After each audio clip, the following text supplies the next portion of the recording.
Hello and welcome. This is Alchemistexe, and this is going to be a Star Rail video. I'm going to be pulling for Aventurine. I want to talk about some cases in which he is going to be more helpful. Like, I don't want to say must pull. He's definitely potentially a very, very high value unit, but it varies a lot on who you have and who you use. So that is something that I want to talk about. I made a couple of like tier list looking things for like I had one specific case where he's like the highest value possible, and then I also want to talk about some 4-star options, that kind of thing. It's not really a guide video in that sense. There's plenty of other guide videos, but I will talk about my personal build for him because I think that his ease of use and his how easy he is to build is definitely a factor in terms of his appeal for players, especially if you are on the fence. I think having a character that you potentially don't have to farm a ton of artifacts for, you might already have a good set lying around.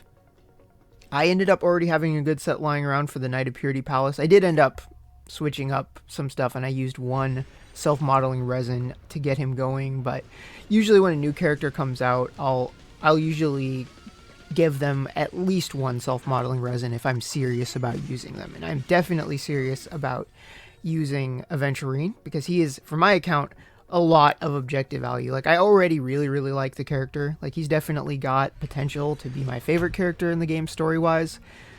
That depends on later content and how much he ultimately ends up getting used. But definitely love the character, and then mechanically I also really like him.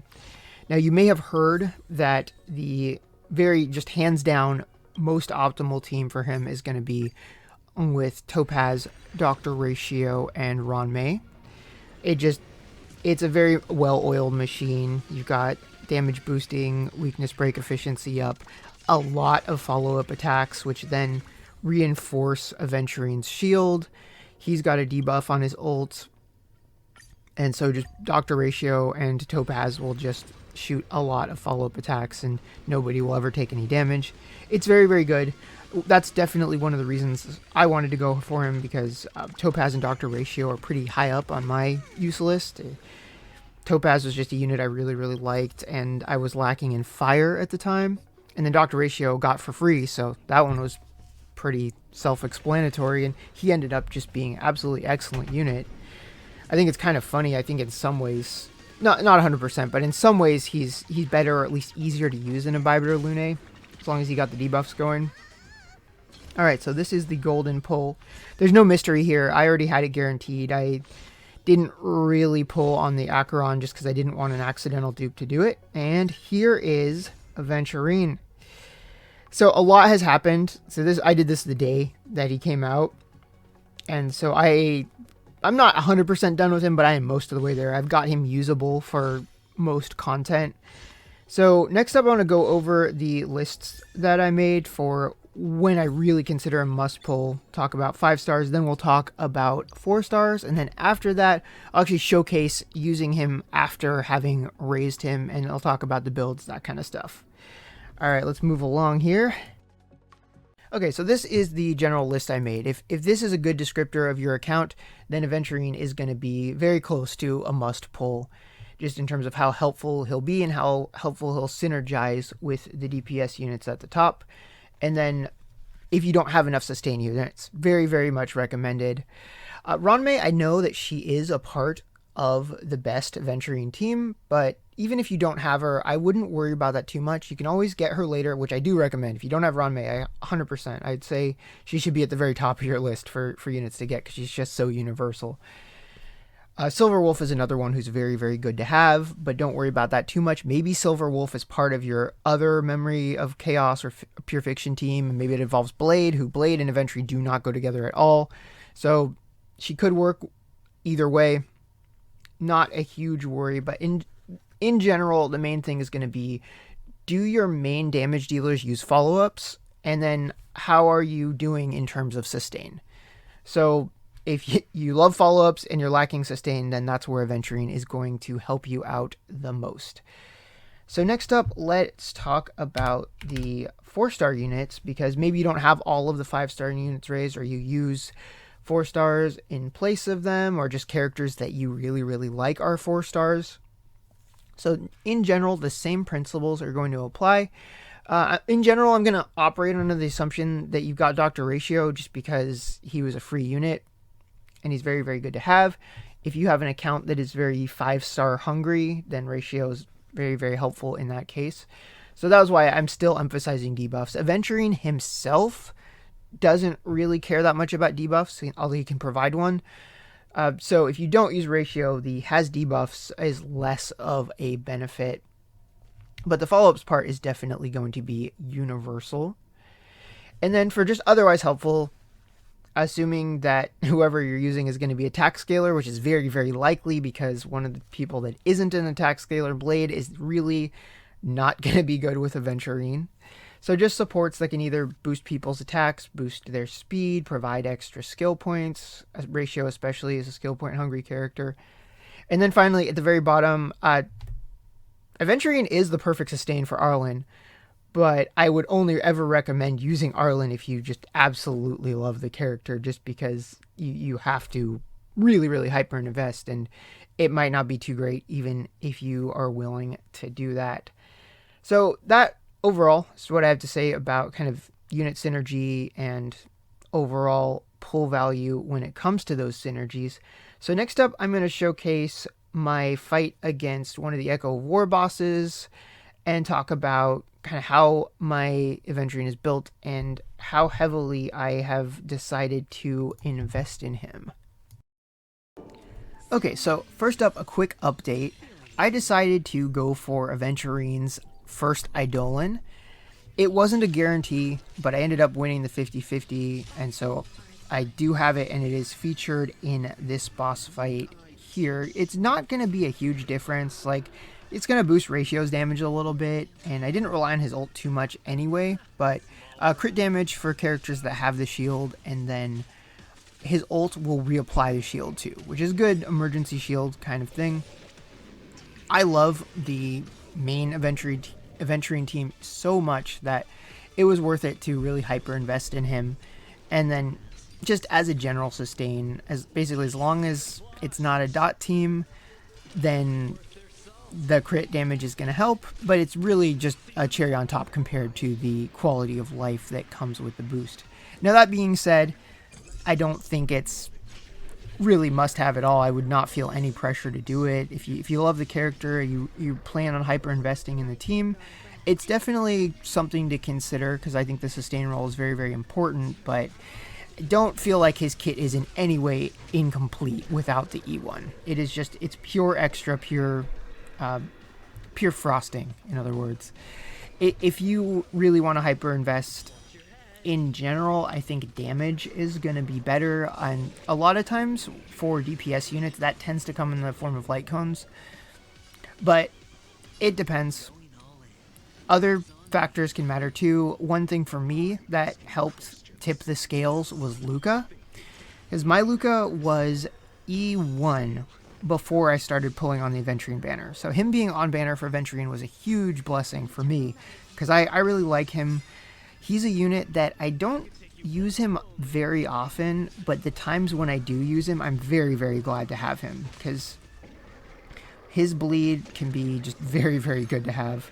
And then as an added bonus, he can remove buffs from enemies. He provides debuffs for Ratio to take advantage of. Kafka can definitely work with him. So getting an E6 Luca was a very nice thing. I got the final one shortly before I got the E1 for Aventurine, so in general it was a very, very good positive experience. I didn't end up recording it, but there's already enough footage here with these boss fights because I wanted to showcase this fight, and then after that do a Golden Gears fight that is just all in on the preservation path, because I think that's another really fun draw for Aventurine.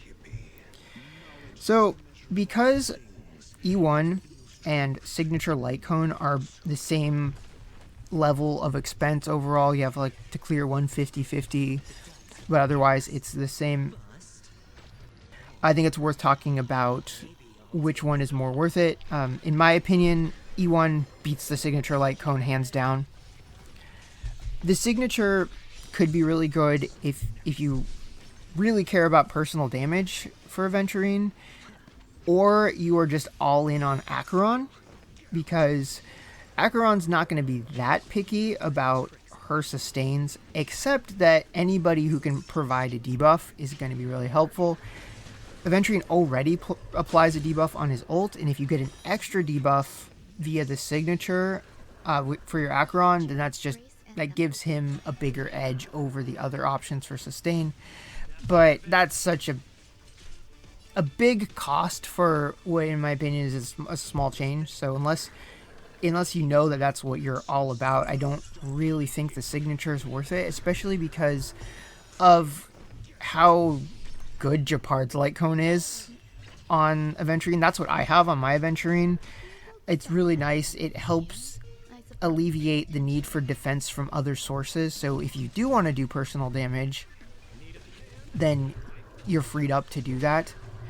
So that was ultimately what I ended up doing. I definitely have a build for my Aventurine where shields are very much the main priority, but then after that there's a focus on boosting his damage either via crit stats or via follow-up attack damage modifier.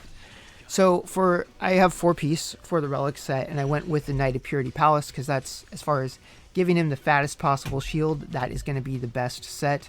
You got your defense boosting, and then you got just a shield absorption modifier boost. For the pieces themselves, I went for a crit damage body piece because crit rate is very easily handled by his passive. Just as the more you invest in defense, the more you also get out of crit rate, which is a very, very nice thing to have. For the boots, I also went defense. I tried to pick up speed here and there. Speed is not hugely important for him. It really depends. Like if you had a hyper fast Aventurine, you could have a very, very skill point positive team. But in general, I found that him either being last or second to last is not really that big of a deal, especially if you are using follow-up heavy teams. Like if you got both Ratio and Topaz, you're not going to have to worry about him using his skill much at all. It's just there for an emergency, same as his ultimate will be when you have E1. So for planar sets, this is where I decided to go more in the direction of damage, and I went with the Inert Salsado because getting 50% crit rate with him is fairly easy. So then once you have that 50% crit rate, you can boost your ultimate and follow-up attack damage. Now his ultimate doesn't matter that much. I've seen some good numbers from it sometimes, good for a preservation unit. But the follow-up, that can be really, really nice to have, especially if you're in a situation where there's only one target and they're also being debuffed, maybe defense shred, or you're being buffed with res shred, or you have Topaz and you have her follow-up attack damage boost. You can definitely hit some decent numbers for that. It's always important to remember his job is to be the sustain. His job is not to do damage, but more personal damage on the side is not a bad thing. So I went defense rope for that, and then defense orb is a very good idea, but I didn't end up having a good one, and I did end up having an imaginary damage orb, and it has defense percent as a substat, and it rolled it 3 times, so I just said good enough for that. We got the defense, so we got the damage, and it looks like the bugs are exploding now. That was a weird after image thing, because that bug should have already been dead, but he was just kind of there statically. Okay, so that's all for this boss fight. Next up is going to be a much, much faster fight with the preservation, and we'll get to see Topaz in action too.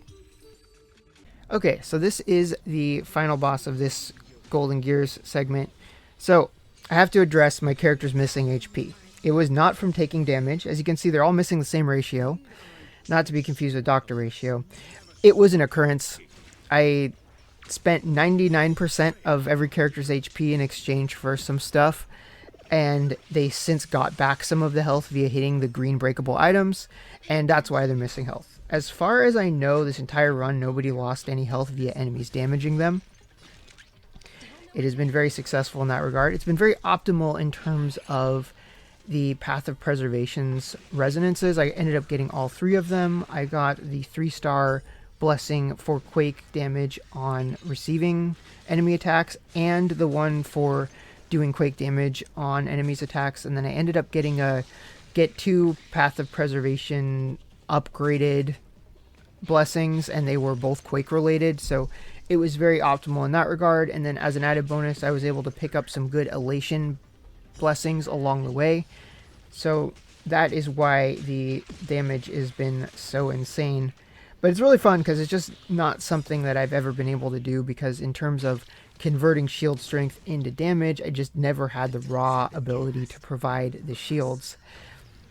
So this is a first for my account in terms of embracing preservation, because before that my best preservation character was Fushuen, and she doesn't really do shields. So I have been enjoying that pretty thoroughly. The last 3 or 4 simulated universe runs were all I did nothing but preservation. I haven't done Swarm Disaster with preservation yet, but that's what I'm going to do next. Overall, it is very, very fun, and very fun to be able to use this party in most forms of content. Really, as long as you're not locked out of weakness types. Like if they have neither imaginary nor fire, then you might need to trade out Rame for Silverwolf, something like that. It can definitely start to go downhill fast, but in general, the principles of this team in terms of just big chains of follow-up attack, doing lots of damage, never really receiving any damage from enemies via their attacks, I absolutely love it. It's up there with me in terms of teams with like Blade Hyper, which is also just really, really fun. So yeah, that's about all I've got to say in terms of Aventurine. This patch has been very, very fun. I will say about Acheron though, I skipped her because I didn't really feel that lacking in terms of damage dealers, and that's basically her main job. However, because of my love of Nihility and love of doing debuffs, she's definitely on my radar. So she's the kind of character where I very easily might pick her up on a rerun, much like I did with Silverwolf. So that's just something to look out for the future. Next patch, neither Robin nor Boothill are particularly appealing to me. So right now, the #1 character that I'm anticipating is going to be Sam. And that's mostly because I love Stellar Hunters. But if Sam's kit is anything like Blades, then I'm definitely down for that. So if you're summoning for Aventurine, I wish you good luck, and I will see you all next time.